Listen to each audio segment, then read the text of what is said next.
Look up for a second. Exposed brick, heavy timber beams, windows big enough to drive a truck through. That's not an accident. These buildings weren't built to be pretty. They were built to move cargo back when this stretch of New Orleans ran one of the busiest ports in the country. So here's the question we're answering today. Does a neighborhood built for storage actually work as a place to live? Or is it better suited for a night out than a lease? I'm Margaret, local realtor born and raised right here. And if you're thinking about making a move in 9 or 90 days, our contact information is in the description. Feel free to reach out. This is the Warehouse District, though you'll also hear it called Arts District or the Warehouse Arts District, depending on who you ask and which block they're standing on. And that's the first thing you need to know going in. The lines here aren't clear. They shift from one street to the next, and that matters more than you think once you start looking at the listings.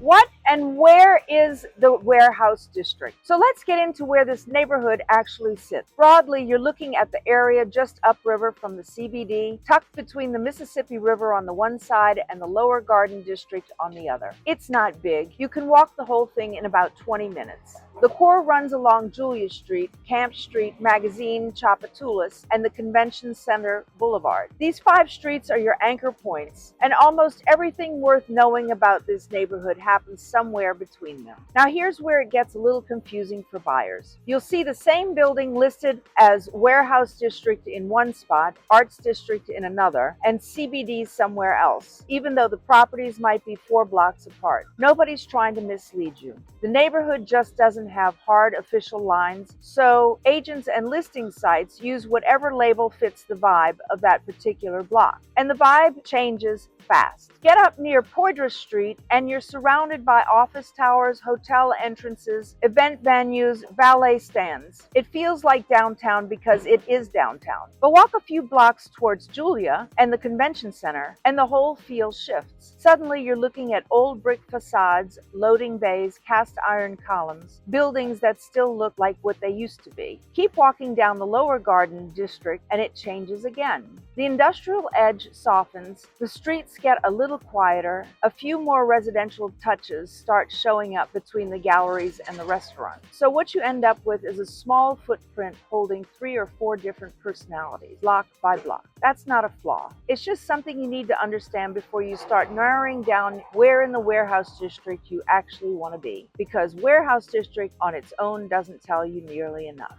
Well, the warehouses became homes. None of this started as real estate. This stretch of the river was working waterfront, plain and simple, and every one of these buildings had a job to do. New Orleans sat at the mouth of the Mississippi, which meant goods coming down from the middle of the country all had to pass through here before they went anywhere else. Cotton, sugar, coffee, whatever was moving through the port needed somewhere to sit while it got sorted, weighed, stored, and shipped out again. That's what these buildings were for. Some of them go back to the 1830s, and a lot of those early structures actually started out as houses or mixed-use buildings before the port swallowed the neighborhood whole and pushed them into strictly commercial and industrial use. For a long stretch, that arrangement worked. Then shipping changed. Cargo got containerized, ports modernized somewhere else, and the industries that once needed all this space packed up or shrank down to almost nothing. By the middle of the 1900s, you had blocks and blocks of empty warehouses just sitting there, brick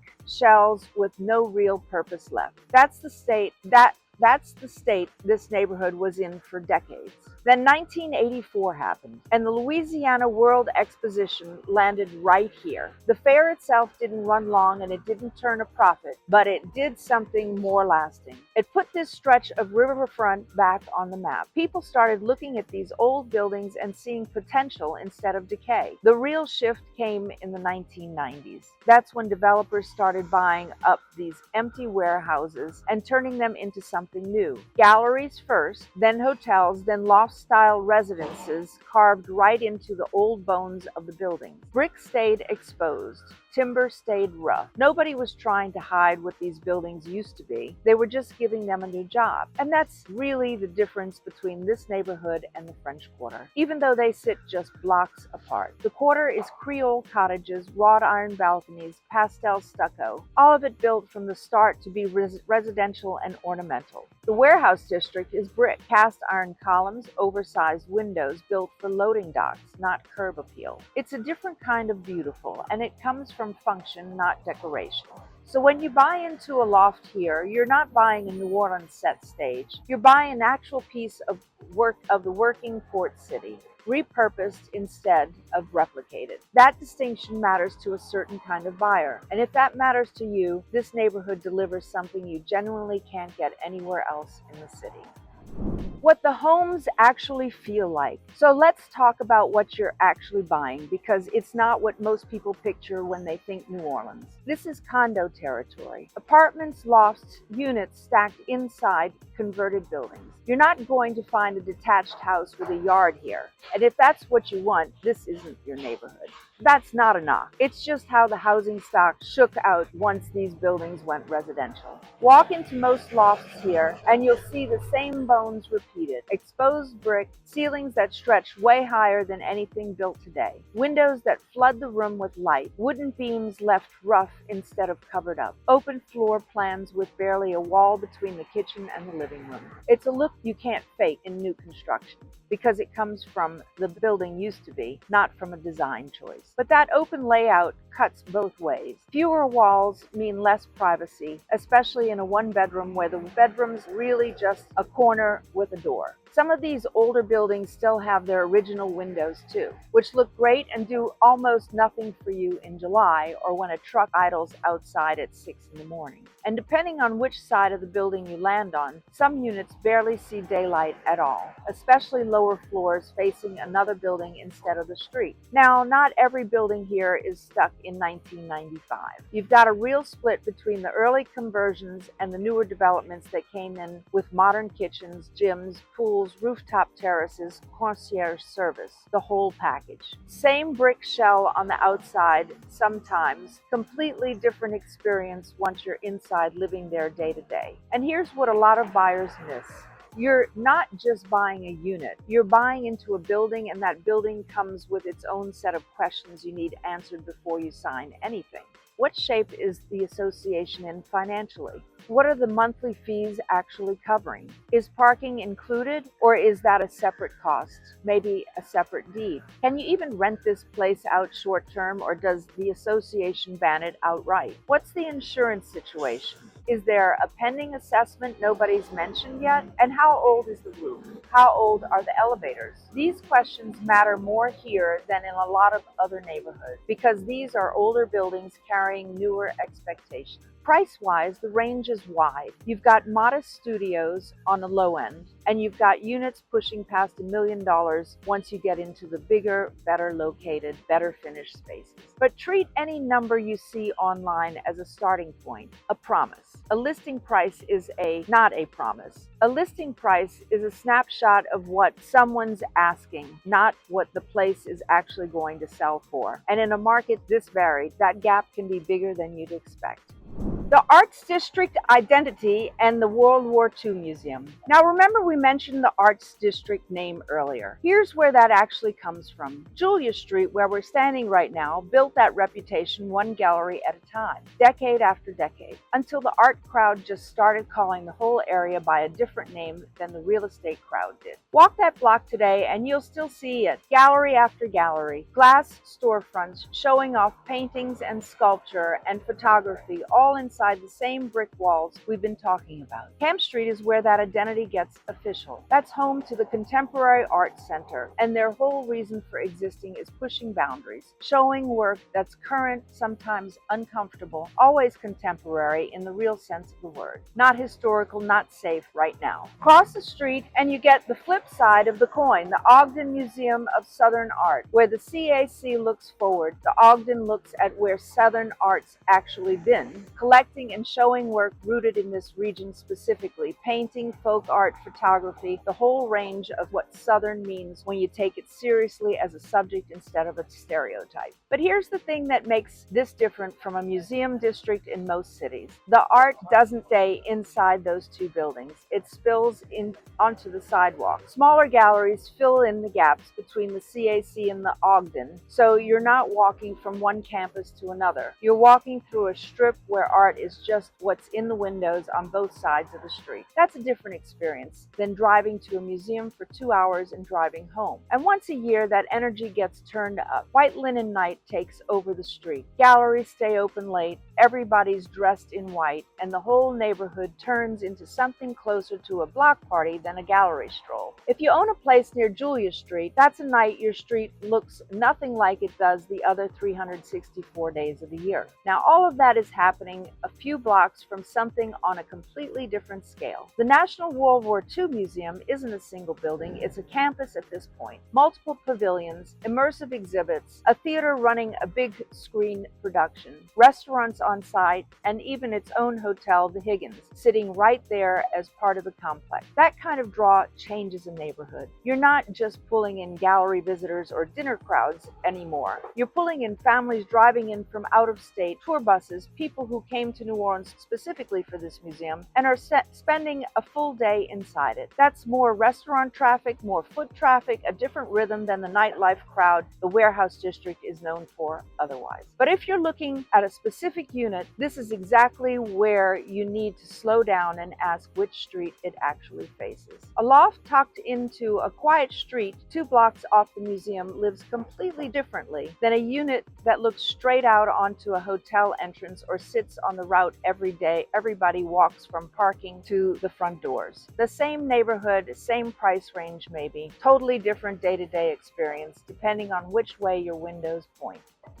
Food, walkability, and the downtown trade-offs. Let's talk about eating because this neighborhood takes that seriously. You've got seafood houses, modern Louisiana kitchens, a couple of steak houses that pull in the expense account crowd, cafes for your morning coffee, bakeries tucked into old storefronts. All of it packed into a footprint you could walk in 20 minutes, remember. You'll hear names like Pêche, Cochon, Compère Lapin, Willa Jean thrown around when people talk about eating in this area, and that reputation is well earned. Just know that restaurants open, close, and change hands, so verify what's actually open before you build a whole day around one address. What matters more than any single name is the destiny. You're never more than a few blocks from something good, and that density is what makes the lifestyle here work the way it does. Coffee at the place around the corner, lunch a few blocks over, an afternoon at the Ogden Museum, or wandering the galleries on Julia, then dinner without ever touching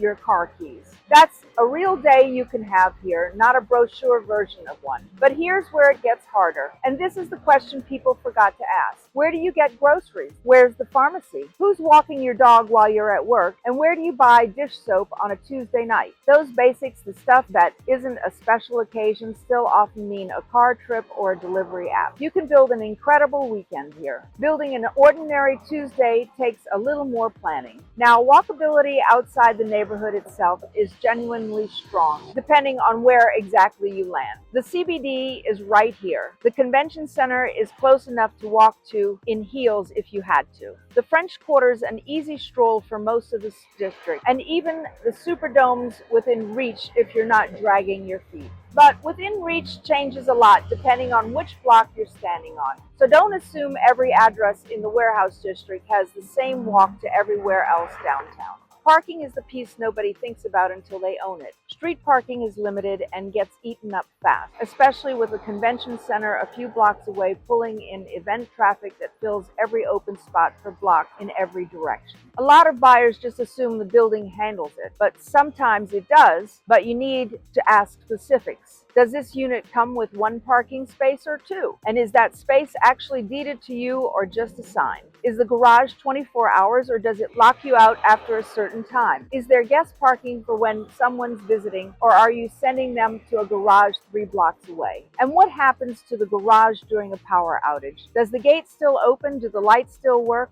Those aren't paranoid questions. Those are Tuesday night questions. So when someone tells you the warehouse district is walkable, and it is, the smart move is to ask one more question right back. Walkable for what? Walkable to dinner is one thing. Walkable to a pharmacy at 10 at night with a fever is a different question entirely. And the answer changes block by block.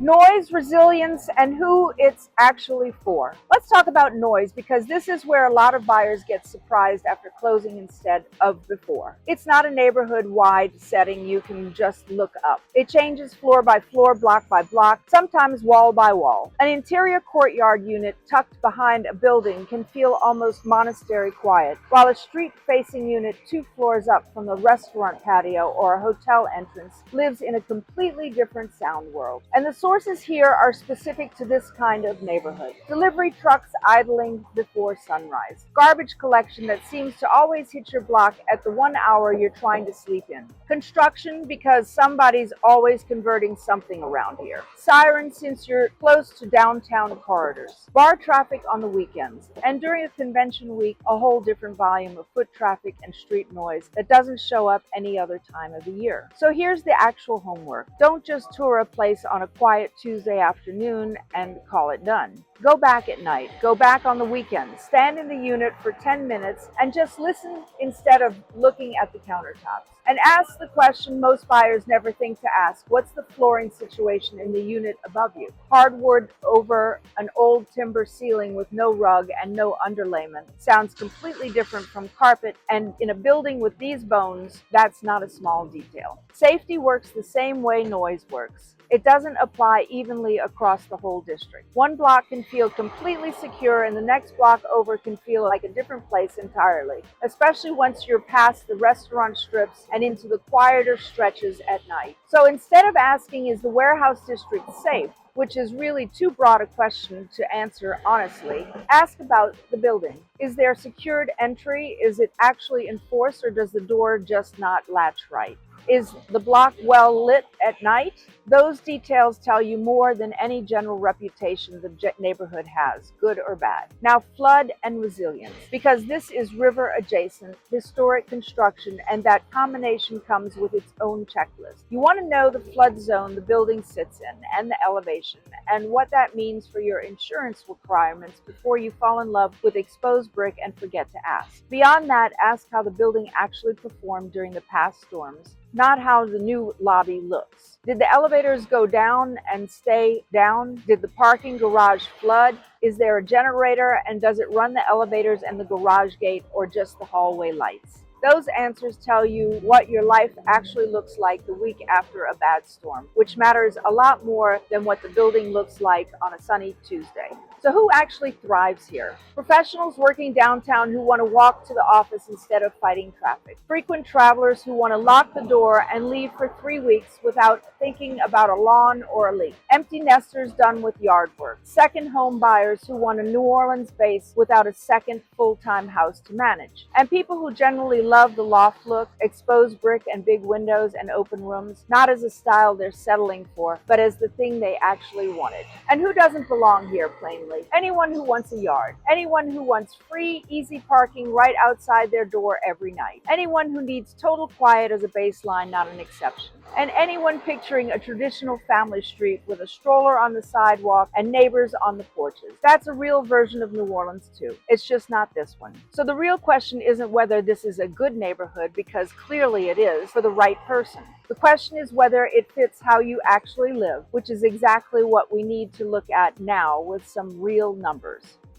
Real estate market spotlight. So let's put some real structure on those numbers because wide range only tells you so much. On the low end, you're looking at smaller studios and one bedrooms, older conversions, fewer building amenities, maybe no parking included at all. Move up a tier and you get larger renovated units, real parking, decent views, buildings that put money into the common areas. At the top, you're in penthouse territory. Multiple parking spaces, private terraces, the kind of unit that takes up half a floor. Here's the number that trips people up: price per square foot. Two buildings can show the same number on paper and mean something completely different underneath it, because one association fee covers water, insurance, and a pool, and the other covers almost nothing beyond the roof over your head. You have to ask what the fee actually includes before you compare it to anything else on your list. And floor plan aside, two units in the same building can live nothing alike. A sixth-floor corner unit with river views and cross breeze is a different world than a second-floor unit facing a brick wall and a loading dock, even if the square footage on the listing is identical. If you're buying this as an investment instead of a home, short-term rental rules are the thing to nail down first, before you even think about return on investment. That's not the same question as zoning, and it's not the same question as what the condo docs say either. Some buildings ban it outright. Some allow it with restrictions. Some are fighting about it right now in a board meeting you don't know is happening. Find out before you buy, not after you've already booked your first guest. And if renting it out is the plan, build your numbers with real estimates, not hopeful ones. Association fees, insurance in a flood zone, ongoing maintenance on a building with older bones, and a realistic vacancy rate between guests or tenants. Skip any one of those and your return on paper stops matching your return in the bank.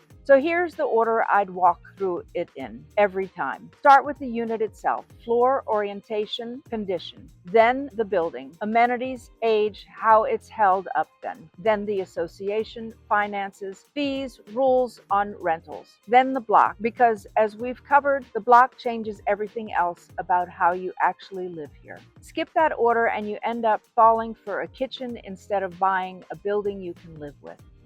Final verdict. So here's where we land. The warehouse district is a real transformation story. Cargo buildings turned into homes, museums, restaurants, and a whole neighborhood built out of a working waterfront that isn't working that way anymore. But the trade-off is real too. Shared walls, association fees, event traffic outside your window, condo living instead of a front porch and a yard. So the question was never whether it's a good neighborhood, it's whether this version of New Orleans fits the life you're actually trying to build. Tell me in the comments what matters most to you. Parking, views, walkability, character. I want to know. I'm Margaret, and along with Bernard, we're your relocation team here in New Orleans. Our contact info's in the description. Subscribe for the next neighborhood tour. Look forward to hearing from you.